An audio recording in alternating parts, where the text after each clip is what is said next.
Hi guys, in this video we're going to look at equivalent fractions. So what are equivalent fractions? Equivalent fractions, these are fractions that are equal. Equivalent means equal to. So to find equivalent fractions, you multiply the fraction that you're given by the same number.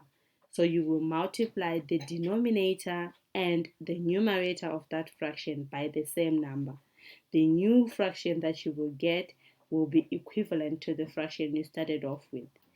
So let's say, for example, we want to find a fraction that is equivalent to 2/3. So 2 is our numerator and 3 is our denominator. So what you will do is you can multiply this fraction by any number. The answer you get will be equivalent. So if I multiply both the numerator and the denominator by 2, so you will do 2 times 2 on the numerator, you get 4. And then the denominator, 3 times 2, you get 6. So 2/3 is equivalent to 4/6. Alright, let's do another example for 3/4 or 3/4. 3/4, if you want, you can multiply by 2 again. 3 times 2, we get 6, our new numerator. And then 4 times 2, we get 8. So 3/4 is equivalent to 6/8. Right. So let's say that sometimes you'll be given missing numbers to fill in the missing denominator or numerator to make the new fraction equivalent. So let's say we started off with 2/4, and 2/4 is equals to denominator 8 and the numerator is unknown.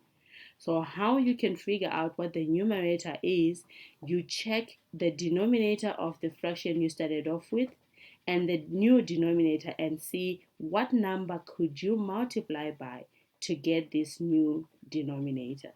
So we started off with 4 as our old denominator and now we have 8. So the number that we can multiply to get from 4 to 8 is multiplied by 2. So you do 4 times 2, you get 8. Because we multiplied by 2 on the denominator, we also have to multiply by 2 on the numerator. So now we do 3 times 2, and then you get 6. So that's how you figure out missing numbers to make equivalent fractions. Thank you so much for watching. Let me know in the comment section if you have any more questions or if you need me to explain more on how to figure out missing numbers on equivalent fractions. Thank you. Bye.